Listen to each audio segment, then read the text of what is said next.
Hi friends, welcome to stories of റേഹോ. ജാതകം നോക്കി ജ്യോത്സ്യന് ഉത്തരവിട്ട് കുട്ടിക്ക് 20 വയസ്സാകുമ്പോൾ കല്യാണം നടത്തണം. 20 ആവാൻ ഇനി 2 മാസം കൂടി. പിന്നീടുള്ള ദിവസങ്ങളിൽ വീട് ഒരു ചായക്കട പോലെയായിരുന്നു.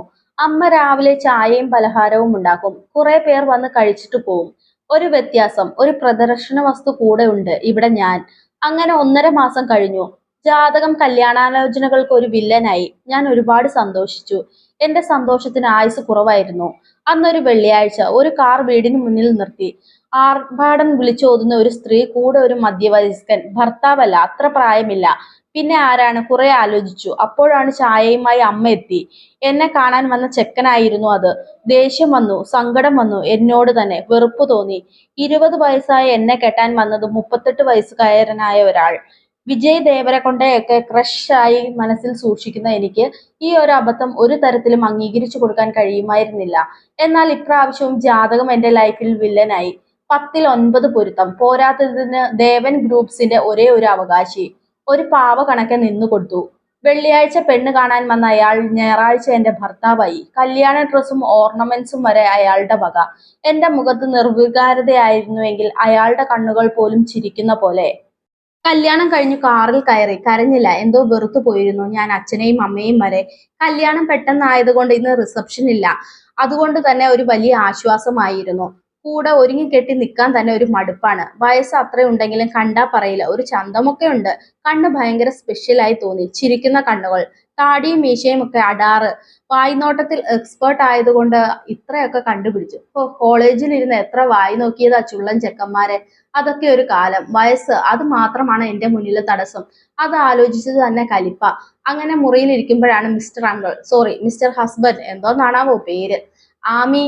ഞെട്ടി ഞെട്ടി. അഭിരാമി എന്ന പേരുള്ള എന്നെ അഭി എന്ന ഷോർട്ടാക്കി വിളിക്കാം. ആദ്യമായ ഈ വിളി. ആമി. ഞാൻ ഒന്നും പറയാത്തത് കൊണ്ടാവും തോന്നുന്നു മൂപ്പര് തുടർന്നു. എന്റെ പേര് പോലും അറിയില്ലായിരിക്കും അല്ലേ? ഞാൻ ദേവ് നാരായണൻ. ദേവ് ഗ്രൂപ്പ് എന്റെയാ. അച്ഛൻ ബിസിനസ് തകർന്നപ്പോൾ ആത്മഹത്യ ചെയ്തതാ. അവിടെ നിന്നും വാശിയായിരുന്നു എല്ലാം കരകയറ്റി ഈ കാണുന്ന നിലയിലെത്തി. അതിന്റെ ഇടയിൽ കല്യാണം സ്വപ്നങ്ങളിൽ പോലും ഇല്ലായിരുന്നു. ഇപ്പൊ പിന്നെ എന്താ ചോദിച്ച, അമ്മയുടെ ആഗ്രഹം കാണുമ്പോൾ ഒരു പരുക്കനായി തോന്നുന്നുണ്ടെങ്കിലും പാവമാടോ അമ്മ. അത് തനിക്ക് മനസ്സിലാവും. ഞാൻ തന്നോട് തെറ്റ് ചെയ്തു എന്ന് തോന്നുന്നുണ്ടല്ലേ? തനിക്ക് ഞാൻ പറയാൻ പോകുന്ന കാര്യങ്ങൾ വിശ്വസിക്കാം, ഇല്ലാതിരിക്കാം. പക്ഷെ ഇതാണ് സത്യം. തന്റെ ജാതകത്തിൽ എന്തൊക്കെയോ ദോഷമുണ്ട്. അതാ തനിക്ക് വന്ന കല്യാണം ഒന്നും ശരിയാവാതിരുന്നത്.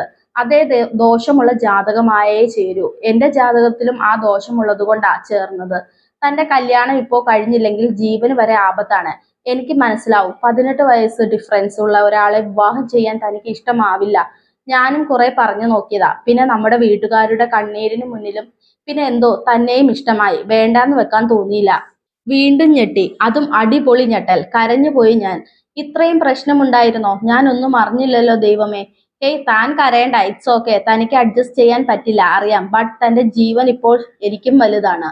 നമുക്ക് നല്ല ഫ്രണ്ട്സ് ആവാണ്ടോ? കിടന്നോ, ക്ഷീണം കാണും. പിന്നെ സോഫയിൽ കിടക്കണം. പരിപാടിയൊന്നും വേണ്ട കേട്ടോ, അതൊക്കെ ഔട്ട് ഓഫ് ഫാഷനായി. സോ വലിയ ബെഡാണ്.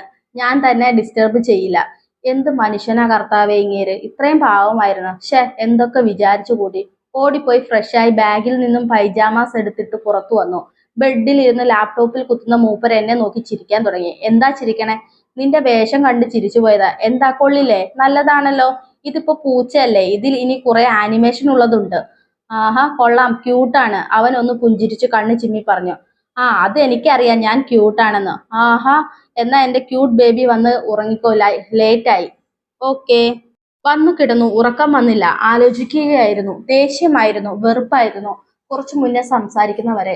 എന്തോ എന്നെ ഇപ്പോ ഇത്ര പെട്ടെന്ന് ഒരാളെ ആക്സെപ്റ്റ് ചെയ്യാൻ പറ്റുമോ? ഒരുപാട് ആലോചനകളോട് എപ്പോഴോ മയങ്ങിപ്പോയി അവൾ. രാവിലെ എണ്ണീറ്റ് നോക്കുമ്പോ എന്തോ ഒരു കനം. അയ്യോ, ഞാൻ നല്ല സോഫ്റ്റ് പില്ലയിലാണല്ലോ കിടന്നേ. മെല്ലെ കണ്ണു തുറന്നു നോക്കി. അയ്യോ, ഒരു അലർച്ചയായിരുന്നു. അത് കേട്ട് കണ്ണു തുറന്ന ദേവും സ്വബോധം വന്ന പോലെ ഞെട്ടി അവളെ നോക്കി. എന്നെ ഡിസ്റ്റർബ് ചെയ്യില്ല, ഫ്രണ്ട് ആവാമെന്ന് പറഞ്ഞ് എന്നെ കേറി പിടിച്ചു അല്ലേ ദുഷ്ട. നീ എന്താ അമ്മീ പറയണേ? ഞാൻ പില്ലോ കൊണ്ട് ഒരു മതിൽ വരെ ഇവിടെ പണിത് കിടന്നതാ. നോക്ക്, നീയാണ് എന്റെ അടുത്തേക്ക് വന്നിട്ടുള്ളത്. എങ്ങനെ വന്നു എന്ന് എനിക്ക് അറിയില്ല. അവൾ നോക്കി ബെഡിലേക്ക്. ശരിയാ, പില്ലോ ഉണ്ട് സെന്ററിൽ. അമ്മ പണ്ട് പറഞ്ഞായിരുന്നു ടെഡിയെ കെട്ടിപ്പിടിച്ച് കിടക്കൽ നിർത്താൻ. കേട്ടാ മതിയായിരുന്നു. അത് ഞാൻ ടെഡി സോറി പറഞ്ഞ് എള്ളിച്ചുകൊണ്ട് അവൾ ബാത്റൂമിൽ കയറി ഡോർ അടച്ചു. അവളുടെ പ്രവൃത്തി കണ്ട് അവന്റെ ചുണ്ടിലും ഒരു ചിരി മിന്നി.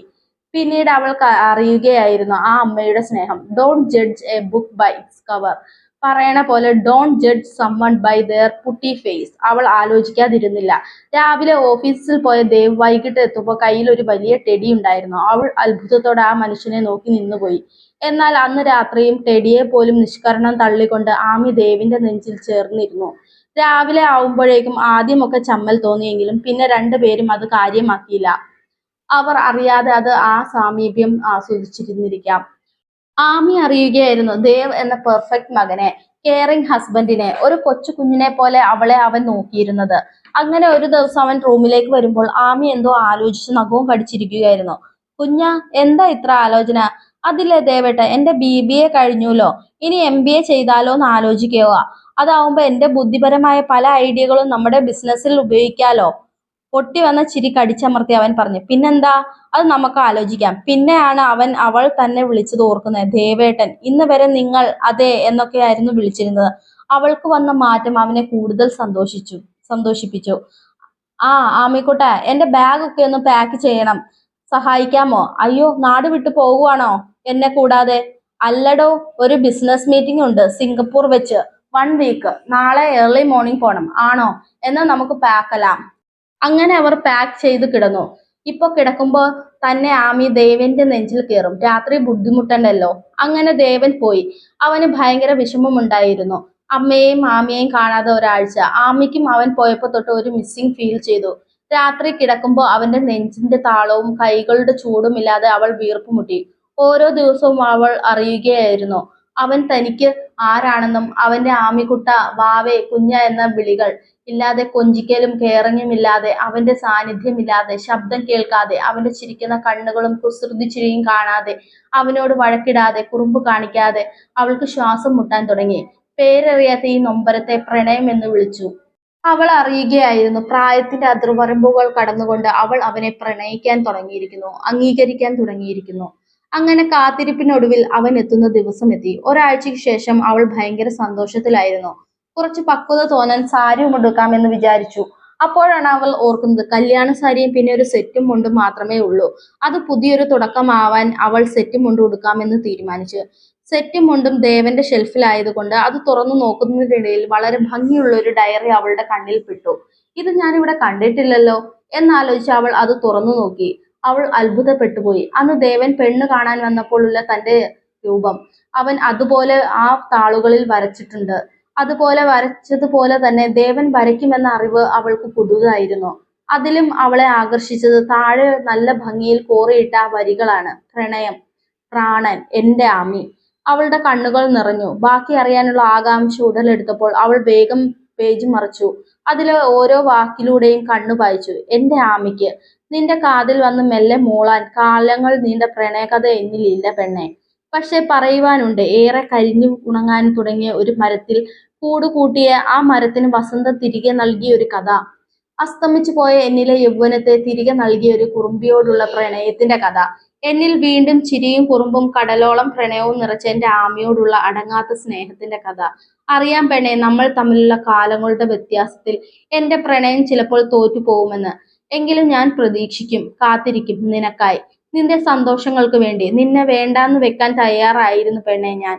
പക്ഷെ വിധിയുടെ വിയോഗം പോലെ നീ എന്നിൽ എത്തിച്ചേർന്നു. ചിലപ്പോൾ ഒന്നിച്ചിരുന്ന് പുഴയായി ഒഴുകാൻ ആവും നമ്മുടെ വിധി. ആ പുഴയിൽ നിന്നിൽ അലിഞ്ഞു ഒഴുകാൻ ഇനിയും കാത്തിരിപ്പാണ് അടങ്ങാത്ത പ്രണയത്തോടെ. ഇത്രയും എന്നെ സ്നേഹിച്ചിരുന്നോ ദേവേട്ട നിങ്ങൾ? എന്നെ തോൽപ്പിച്ചു കളഞ്ഞല്ലോ. അവൾ പൊട്ടിക്കരഞ്ഞു. നിലത്തേക്ക് ഊർന്നിരുന്നു. ഏറെ നേരം അവന്റെ പ്രണയം അവളെ അത്രയേറെ തളർത്തിയിരുന്നു. അവനെ കാണാൻ അവളുടെ ഹൃദയം വെമ്പുന്നുണ്ടായിരുന്നു. രാത്രി വൈകിയാണ് ദേവ് എത്തിയത്. ഫ്ലൈറ്റ് മിസ്സായിരുന്നു. തന്റെ ആമയെ ഒന്ന് നേരിൽ കാണാൻ അവന്റെ ഉള്ളു തുടിച്ചു. അവൾ തലവേദനയായി കിടക്കുകയാണെന്ന് അമ്മ പറഞ്ഞപ്പോ ആദിയോട് അവൻ മുകളിലേക്ക് കയറി. റൂമിൽ ഇരുട്ട് പരന്നിരുന്നു. ലൈറ്റ് ഇട്ടു നോക്കിയപ്പോൾ ആമി നിലത്ത് മുട്ടിൽ മുഖം ഒളിപ്പിച്ചിരിക്കുന്നതാണ് കണ്ടത്. പരിഭ്രമത്തോടെ തോളിൽ കൈ ചേർത്ത് ആമി എന്ന് വിളിച്ചപ്പോൾ അവൾ ഒരു പൊട്ടിക്കരച്ചിലോടെ അവനെ പുണർന്നു. അവളുടെ നെഞ്ചിലേക്ക് അവനെ അമർത്തിപ്പിടിച്ചു. ഇനി ഒരിക്കലും അടർത്തി മാറ്റില്ല എന്ന പോലെ അവൻ അവളെ തിരികെ പുണർന്നു. അവൾ ഒന്ന് ശാന്തമായപ്പോൾ അവൻ അവളെ അടർത്തി മാറ്റി. വാവേ, ആമി, എന്താടാ എന്റെ കുഞ്ഞിന് പറ്റിയേ? അവനും കരഞ്ഞു പോയിരുന്നു. അവൾ ആകെ ക്ഷീണിച്ച പോലെ. കരയല്ലേ ഏട്ടാ, ഏട്ടന്റെ ആമിക്ക് ഒന്നുമില്ല, പക്ഷെ നെഞ്ചു വേദനിക്കുവാ ഏട്ടാ. അറിഞ്ഞില്ലല്ലോ ഞാൻ ഈ ഹൃദയത്തിൽ ആമിക്ക് വേണ്ടി ഇത്രയും സ്നേഹമുള്ളത്. കണ്ടിരുന്നു ആ കണ്ണുകളിൽ എന്നോടുള്ള സ്നേഹം. എന്നാൽ അതിന് ഇത്ര ആഴമുണ്ടായിരുന്നില്ല ഏട്ടാ. എന്റെ മാത്രം ഞാൻ എത്ര മിസ് ചെയ്തെന്നറിയോ? നിങ്ങൾക്ക് എന്റെ പ്രണയമാണെന്ന് അറിയാൻ ഞാൻ വൈകിപ്പോയി ഏട്ടാ. അവൻ ഒരു ഞെട്ടലോടെ ആ വാക്കുകൾ കേട്ടത്. തന്റെ സ്നേഹം ആമി അറിഞ്ഞു എന്നതിനേക്കാൾ ആമി അവനെ സ്നേഹിക്കുന്നു എന്നത് അവനെ ഞെട്ടിച്ചത്. വാവേ, നീ എന്താ പറഞ്ഞത്? നീ എന്നെ? അതെ ഏട്ടാ, ഐ ലവ് യു. അവൻ അവളെ മുറുക്കെ കെട്ടിപ്പിടിച്ചു. രണ്ടുപേരും കരയുകയായിരുന്നു. ഏട്ടാ, എനിക്ക് ഏട്ടന്റെ മാത്രം ആവണം. ഞാൻ ഇപ്പോ അത് ആഗ്രഹിക്കുന്നു ഏട്ടാ. അവൾ പറഞ്ഞത് കേട്ട് അവൻ അവിശ്വസനീയതയോടെ അവളുടെ മുഖത്തേക്ക് നോക്കി. അവൾ നാണത്താൽ കലർന്ന ഒരു പുഞ്ചിരി സമ്മാനിച്ചുകൊണ്ട് കൈ ഉയർത്തി കാണിച്ചു. അവൻ അവളെ എടുത്തുയർത്തി ബെഡിൽ കിടത്തി മുറുകെ പുണർന്നു. കുഞ്ഞു ചുംബനങ്ങളിലൂടെയും അവളിലെ പെണ്ണിനെ അവൻ ഉണർത്തി. ചുണ്ടുകൾ കെട്ടുപിണഞ്ഞു. കഴുത്തിൽ പല്ലുകളും നാവും ഇഴഞ്ഞു നടന്നു. ഉയർന്നു പൊന്തുന്ന അവളെ അവൻ ചേർത്ത് പിടിച്ചു. ഇടിയിലും മിന്നലിലും ഇല്ലാത്ത ശാന്തമായി പെയ്യുന്ന മഴ പോലെ അവൻ അവളിൽ പെയ്തു. ഒരിക്കലും അവസാനിക്കാത്ത പ്രണയമഴ പോലെ. 4 വർഷങ്ങൾക്ക് ശേഷം. അച്ഛേ, നോച്ച്, അമ്മ എനിക്ക് പിങ്ക് ഉടുപ്പിട്ട് തരുന്നില്ല. അച്ചോടാ, അതുണ്ടല്ലോ, നമ്മൾ സ്കൂളിൽ പോവല്ലേ, അവിടെ എല്ലാവരും ഇതേപോലെ ബ്ലൂ ഉടുപ്പിടണം. അമ്മക്ക് പോയിട്ട് വന്നിട്ട് പിങ്ക് ഉടുപ്പിടാവേ. ആണോ? ആന്നേ. അച്ഛന്റെയും മോളുടെയും സംസാരം കേട്ട് ഒരു ചെറു ചിരിയോടെ ചെറുതായി ഉന്തിയ വയറും താങ്ങി ആമി ഇരിക്കുന്നുണ്ടായിരുന്നു. ദേവൂട്ടി, നല്ല കുട്ടിയായി ക്ലാസ്സിലിരിക്കണം കേട്ടോ. പിന്നെ പേര് ചോദിച്ച ദേവൂട്ടി എന്നല്ല കേട്ടോ, ദേവയാമി എന്ന് പറയണം കേട്ടോ. ഓച്ചെ അമ്മേ, അങ്ങനെ പറയാവേ. രണ്ടുപേരും അവളെ ചേർത്ത് പിടിച്ചു കവിളിൽ മുത്തി.